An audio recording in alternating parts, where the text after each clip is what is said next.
A C3 exclusive. Fickle, we can all be it. After 2 weeks without a touchdown or really an impact in the running game, murmurs of dissatisfaction with Christian McCaffrey's effectiveness and Mike Shula's use of him have crept into the dialogue. Despite Carolina's 2-0 start, McCaffrey's impact has been marginal. In his debut, McCaffrey's presence was felt more in opportunities he created for others than in real direct production. Carolina forced his involvement early and often with limited returns, and in week 2, McCaffrey was held to 10 yards rushing and 34 receiving, the most memorable play being a missed touchdown opportunity because of a terrible throw by Cam Newton.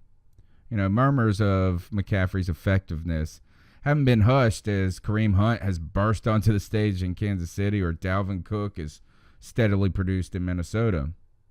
But there's a prime opportunity this Sunday as the Panthers host the struggling New Orleans Saints for McCaffrey to turn those murmurs into cheers and show the NFL what we know about his ability but just have yet to see in the regular season.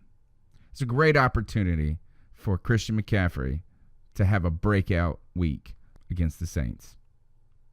The Saints' defense has been bad. This past week, Tom Brady put up career stats against the Saints with Gronk and a couple of running backs deployed in the passing game. New England only fielded 3 receivers Sunday, mainly because they've just been dropping like flies because of injury. That didn't stop Brady from carving New Orleans up to the tune of 436 yards in the air. Now, running backs accounted for 137 of those passing yards. When James White and Rex Burkhead weren't punishing the Saints with the passing attack, Mike Gillislee was bludgeoning them to death on the ground. Running backs accounted for 42% of the Patriots' offensive production against the Saints. New England integrated a lot of concepts that involve running backs lined up at wide receiver, trying to get those guys matched up against a quarterback in space. Dion Lewis here lines up as a single wideout on the right. The corner's already playing 8 yards off of Lewis, and the corner's so concerned with getting beat deep, Lewis gets an easy gain on a stop route. If we continue to look into this, Bill Belichick used a ton of misdirection to expose a young defense. Here, Chris Hogan fakes the end around, and then Brady dumps the ball to the wide receiver underneath.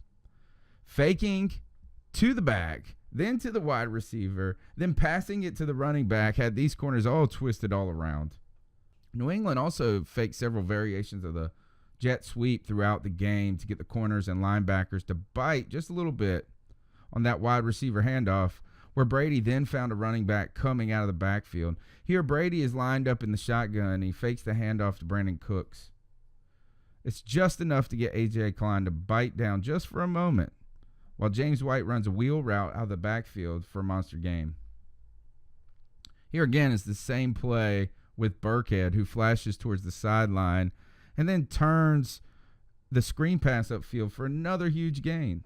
The NFL is a copycat league, and there's been plenty of talk of how stale the Panthers' offense has been under Mike Shula, how it hasn't evolved and hasn't been inventive enough, particularly with the use of Christian McCaffrey and Curtis Samuel. Based on what the Patriots did with their running backs, and none of those guys are as dynamic as McCaffrey, Shula can simply just try to mimic those play designs. Would also likely require getting Curtis Samuel more involved, which we're all dying for. Some misdirection, some Curtis Samuel, and a big dose of Christian McCaffrey. That's what we're waiting for. It could happen this week.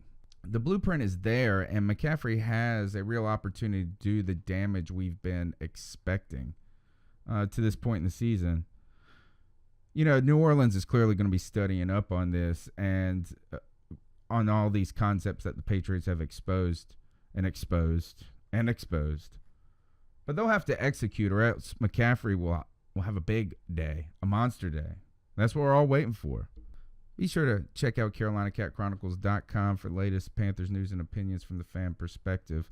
Smash that like button down below. Subscribe to the YouTube channel. We're going to keep pumping out all the best Panther content from the fan perspective. Subscribe to the C3 Carolina Panthers podcast on iTunes, Stitcher, YouTube, or anywhere you can catch an RSS feed. Check out CarolinaCatChronicles.com for the latest Panthers news and opinions from the fan perspective. Straight cash, homie.